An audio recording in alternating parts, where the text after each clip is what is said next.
Une mobilisation vient de prendre de l'ampleur en Iran, ce qui fait monter les tensions dans le Golfe.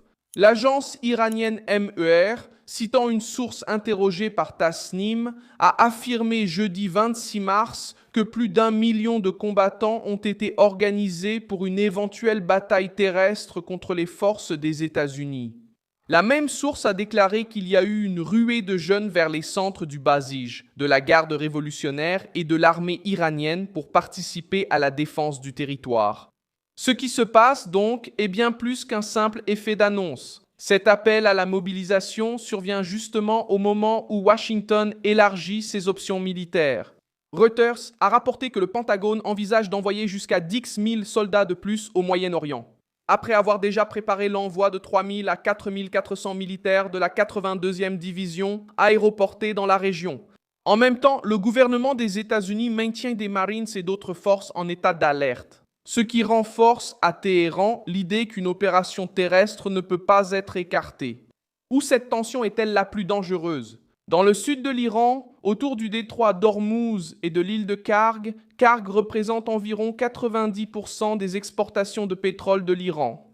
C'est pourquoi, lorsque Téhéran parle de rassembler 1 million de personnes contre une invasion, le message n'est pas seulement militaire, il est aussi économique. Parce que toute avancée terrestre ou tentative de prendre des points stratégiques peut faire grimper encore davantage les prix de l'énergie et amplifier le choc mondial. Comment ? Cette mobilisation est présentée par la partie iranienne comme une réponse directe au risque d'une invasion par le Sud et à une tentative des États-Unis de rouvrir le détroit d'Ormuz sous pression militaire. La source citée par la mer est même allée jusqu'à dire que Washington veut ouvrir le détroit avec une tactique suicidaire et autodestructrice. Et il a affirmé que l'Iran est prêt aussi bien à maintenir le passage fermé qu'à affronter des troupes au sol. En d'autres termes, Téhéran essaie de montrer qu'il n'acceptera pas une intervention militaire étrangère sans en faire payer un prix très élevé. Qui est derrière cette escalade? D'un côté, l'appareil militaire et politique iranien, avec la garde révolutionnaire, le Basij et l'armée, essaie de transformer la peur d'une invasion en mobilisation nationale.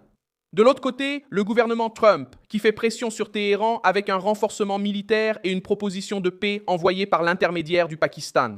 Selon Reuters et la paix, ce plan des États-Unis comporte 15 points et inclut des exigences concernant le programme nucléaire, les missiles et même le contrôle du détroit d'Ormuz.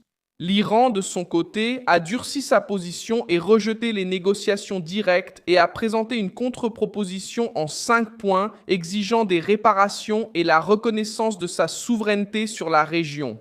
Lorsque cela se produit, cela aide aussi à expliquer l'ampleur de l'alarme. Ce vendredi 27 mars 2026, le secrétaire d'État, Marco Rubio, a affirmé que les objectifs des États-Unis peuvent être atteints sans troupes au sol en Iran et que l'opération pourrait se terminer en quelques semaines, pas en quelques mois.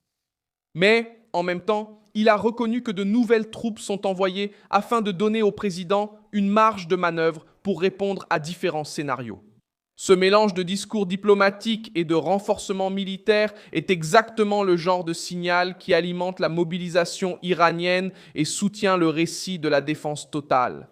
Pourquoi cela a-t-il autant d'importance au-delà du champ de bataille? Pourquoi cela? La guerre a-t-elle déjà commencé à peser sur le portefeuille et accentuer l'instabilité de plusieurs nations? Reuters a rapporté que les prix du gaz dans l'Union européenne ont augmenté de plus de 70% depuis le début de la guerre, le 28 février, et des analystes interrogés par l'agence avertissent que le baril de pétrole pourrait encore flamber si Karg est touché. Parallèlement, les Émirats unis ont déclaré qu'ils accepteraient de participer à une force multinationale pour tenter de rouvrir Ormuz. Signe que l'impasse est déjà devenue une question de sécurité internationale et pas seulement un affrontement entre l'Iran et les États-Unis. Au final, la situation est claire. Ce qui s'est passé, c'est une mobilisation massive annoncée par les agences iraniennes dans un contexte de crainte d'une invasion américaine. Ceux qui bougent sont les centres militaires et paramilitaires de l'Iran, d'un côté, et le Pentagone, de l'autre. Au moment où des troupes supplémentaires, des ultimatums et des propositions de cessez-le-feu se croisent. Et pourquoi? parce que Téhéran veut dissuader une intervention terrestre, préserver sa position sur le détroit et montrer que toute action des États-Unis pourrait ouvrir une phase encore plus dangereuse de la guerre.